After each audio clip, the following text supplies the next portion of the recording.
कांकरोली परिवार थी संस्कृत वांग्मय पुष्टि मार्ग का इतिहास 84 वैष्णव 252 वैष्णव नी वार्ता बड़े शिक्षा पत्र भाव भावना आ बधा ग्रंथों आज थी 60-70 वर्ष पहला नित्यलीला पूज्य अमरा दादाजी श्री ब्रजभूषणलालजी महाराजश्रीए प्रकाशित कराव्या हता।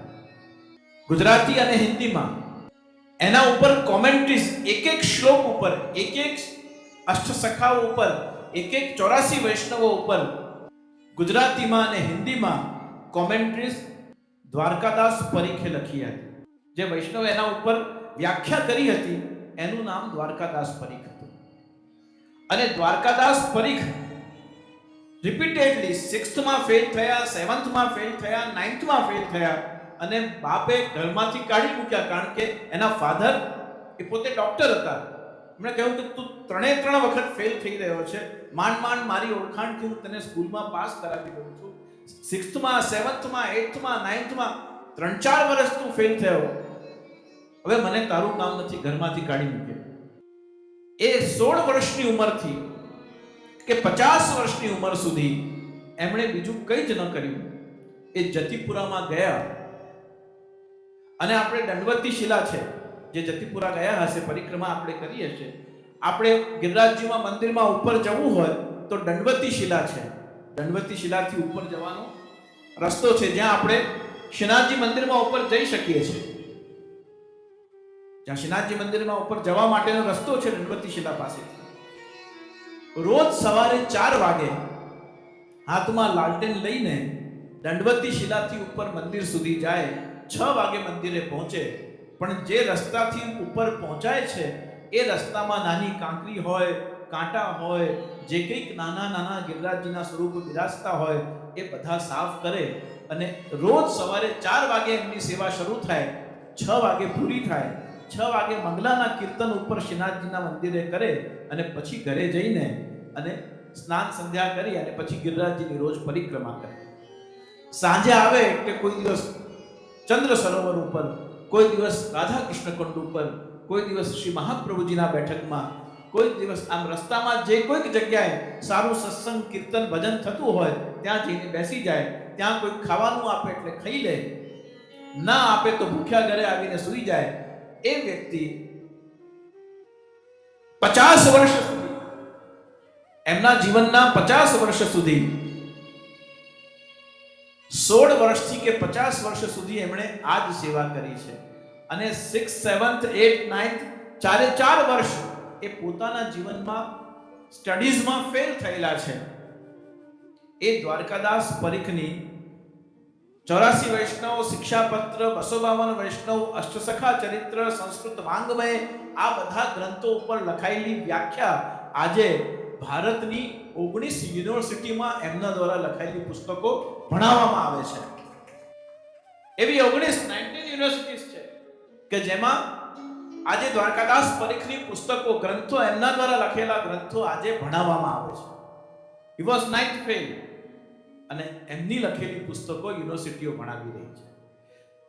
શરણાગતિ એક એવું તત્વ છે, ભગવાને પોતે અર્જુનને મામેકમ શરણમ વ્રજ જ્યારે કહ્યું ત્યારે અર્જુનનું જ્ઞાન કામ નહીં લાગ્યું। અર્જુનના હાથમાં ગાંડીવ ધનુષ હતું એ પણ એને કામ ન લાગ્યું।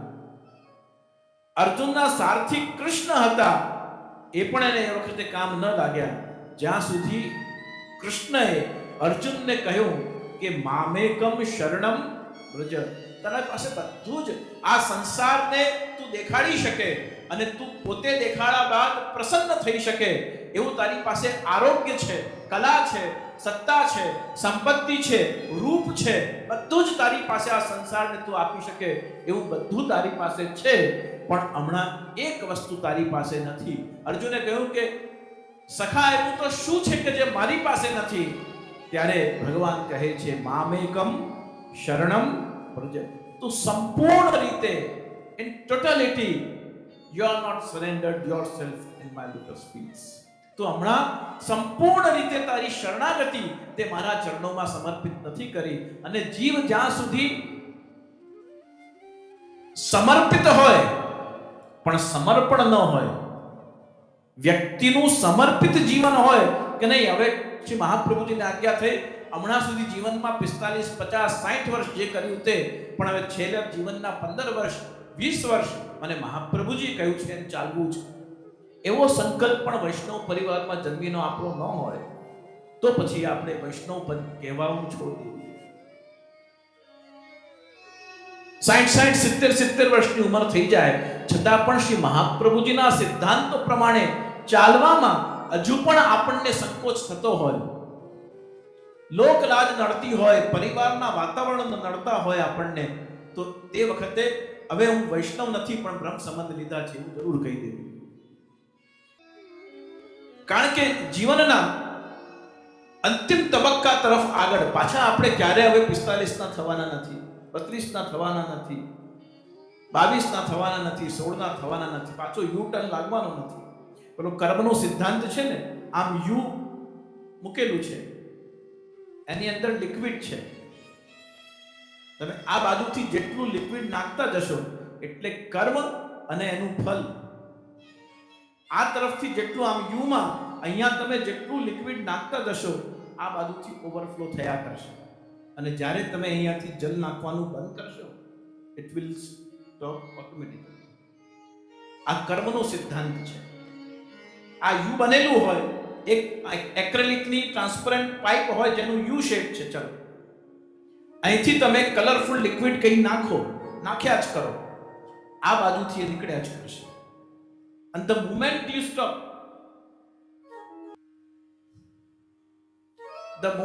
stop, એમાં તમે પાણી નાખવાનું બંધ કરો એટલે અહીંથી આપોઆપ નીકળવાનું બંધ થઈ જાય. પછી જેટલું એની અંદર હોય એટલું રહે,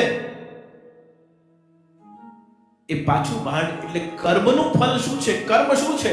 જ્યાં સુધી તમે તમારા દેહને, સંબંધને અને જેમનાથી તમારી લાગણી છે, આસપાસ તમારું જે વાતાવરણ છે, એને સતત તમે એની જ કેર કર્યા કરશો તો તમે એની કેર કરવી જ જોઈએ, એને રિસ્પેક્ટ કરવી જ જોઈએ. જીવનભરનો સાથ છે, એમને કેવી રીતે છોડી શકાય? પણ કર્મનો સિદ્ધાંત એમ કહે છે કે એક સમય, એક પોઈન્ટ એવો જીવનમાં આવવો જોઈએ કે હવે એ તમારી પ્રાયોરિટી ન રહેવી જોઈએ. અને જ્યારે તમારી પ્રાયોરિટી ચેન્જ થાય છે, આપોઆપ કર્મનો સિદ્ધાંત તમને લાગુ પડી જાય છે. The moment you stop feeding that pipe, તેમાં અંદર નાખવાનું તમે જે દિવસે બંધ કરી દો છો કે નહીં હવે મેં બહુ કર્યું, ખાનપાન પણ બહુ જાતનું કરી લીધું, પહેરવેશ પણ બહુ પહેર્યું, બધું જ પહેરવાની છૂટ મહાપ્રભુજીએ બંધનમાં તો આપણને રાખ્યા જ નથી. તમે જેમ છો તેમ કહ્યું છે, શર્ત એ હૈ કે ઉસકા હોના ચાહીએ.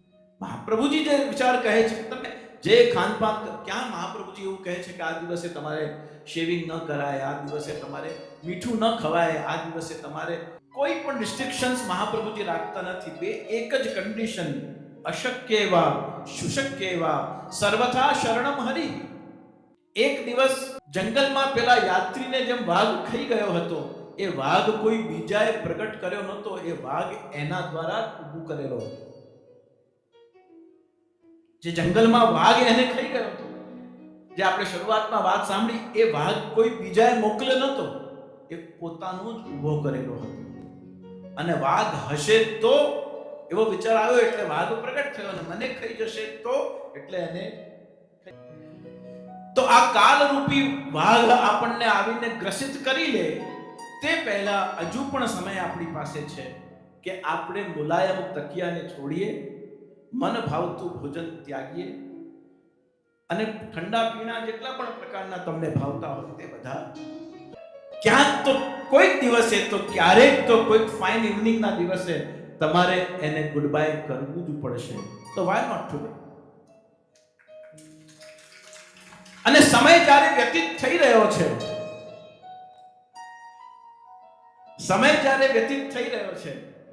ત્યારે આપણે કોની પ્રતીક્ષા કરીએ? આપણે કોઈ બીજાનું જીવન તો ગીરવી લીધું નથી કે આપણે રેન્ટ પર આવ્યા છે અને પછી રેન્ટ ભરી દઈશું એટલે આપણને એક્સટેન્શન મળી જશે. It is not possible. એટલે હું થોડી જીવનની વાસ્તવિકતાઓ એટલા માટે આપનાથી કહી રહ્યા છું કે આ બધા પણ બહુશ્રુત બધા શ્રોતાઓ છે. કેટલા અલગ અલગ વક્તાઓને આપ સાંભળો છો.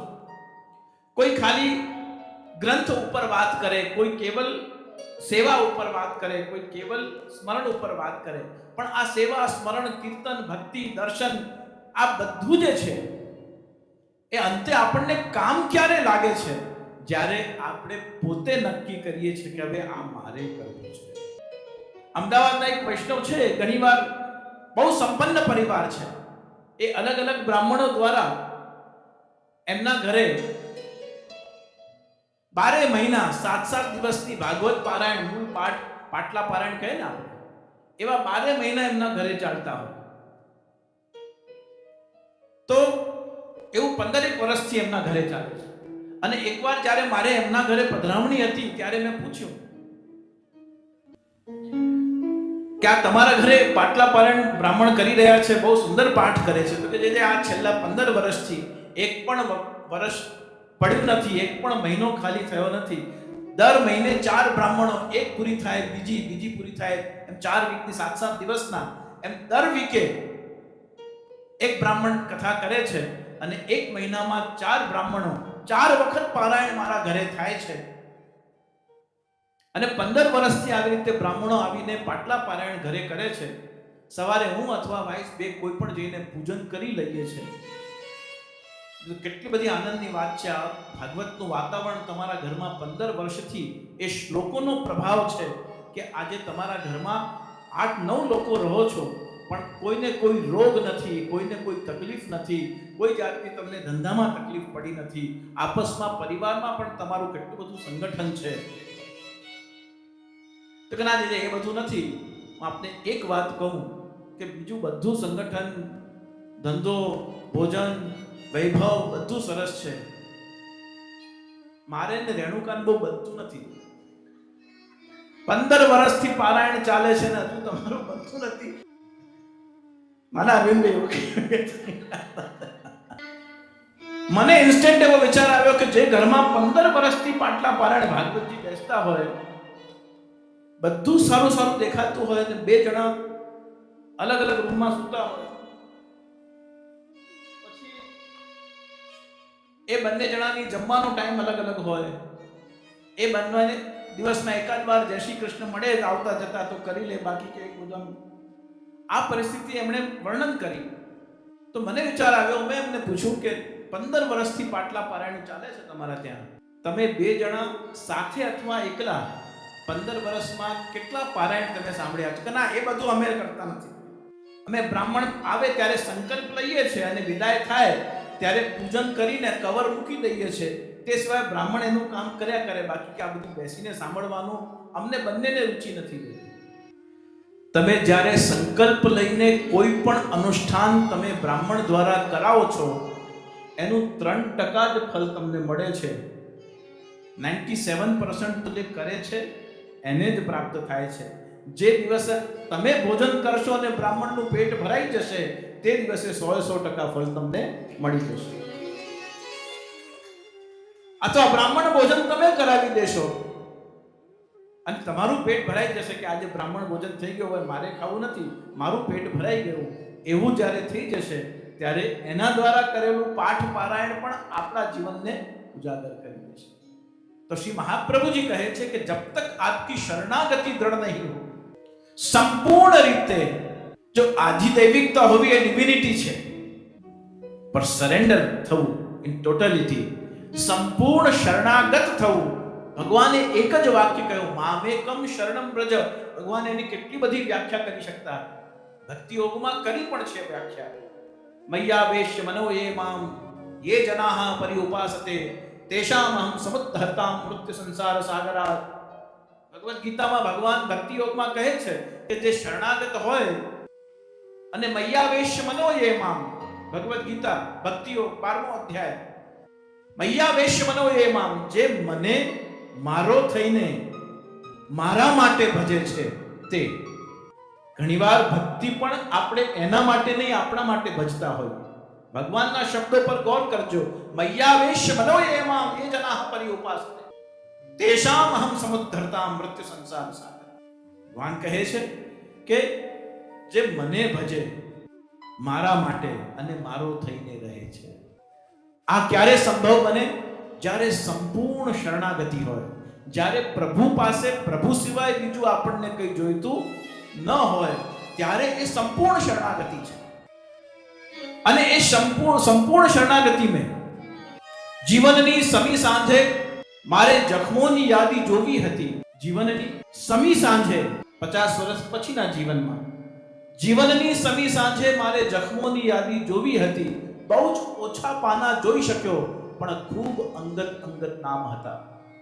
ઘણા વેદનાઓ ઘણી એવી છે કે તમે નામ લીધા વગર કહેતા હો છો, અને ઘણી વેદના એવી છે કે હવે નક્કી જ કર્યું છે કે મારે નથી જ ભાવતું તો નામ લઈને કહી દઈએ છે. અને આ પરિસ્થિતિમાં સંપૂર્ણ શરણાગતિને નિભાવવા માટેનો શું ઉપાય છે?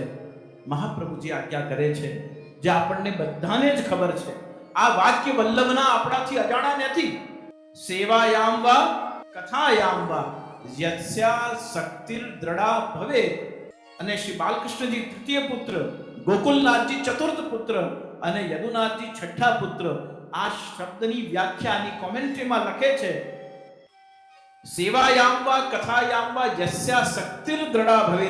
આસક્તિ તમે ઠાકોરજીમાં રાખજો, અને એ આસક્તિ એટલે કે સામે કાંઠે પહોંચવા માટે પુલ કઈ વસ્તુ બનાવશો તો એક છેડે સેવા અને એક છેડે કથાને રાખજો. સેવા અને કથાના બ્રિજ પર તમે નીકળી જશો તો ગમે તેટલી ઊંડી નદી હશે, સામે કાંઠે પહોંચી જશો.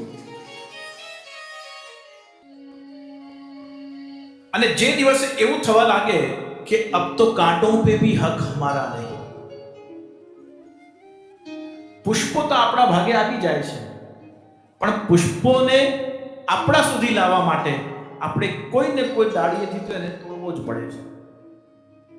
ભલે ઠાકોરજીના ચરણોમાં ધરવો હોય, એની પાંખડીઓ એના પેટલ્સને ઠાકોરજીના માળામાં પોરવવો હોય, કે એ સુંદર હાર પહેરાવીને ગુરુદેવને ધરાવવું હોય, જે પુષ્પને તમે ચૂંટો છો, જેને તમે સિલેક્ટ કરો છો, એને તમે કોઈને કોઈ ડાળીએથી તો તોડો જ છો. એ પુષ્પ પોતાનું સૌભાગ્ય મનાવે, એ પુષ્પના ભાગ્યનું સૌભાગ્ય છે, એમાં આપણું કંઈ લાગતું નથી.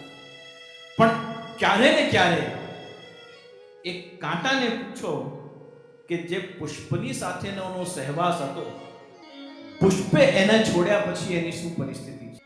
કારણ કે પુષ્પથી જ એની ઓળખ હતી. અને આપણે બધા એક કાંટા જેવા છીએ, ભગવાન પુષ્પ જેવા છે.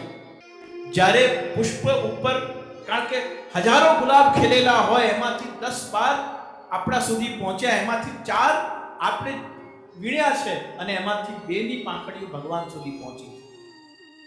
તો જે 2ની પાંખડીઓ ભગવાન સુધી પહોંચી છે, એ 2 પુષ્પોનું આજના દિવસે લખાયેલું પ્રારબ્ધ છે કે ભગવાનના શ્રીકંઠ સુધી ઉગાવનાર જે છે, એ ઉગાડનાર માલિકના કંઠ સુધી પહોંચી જાય, એ સામર્થ્ય એ 2 પુષ્પનું આજે ભાગ્ય ખીલ્યું છે.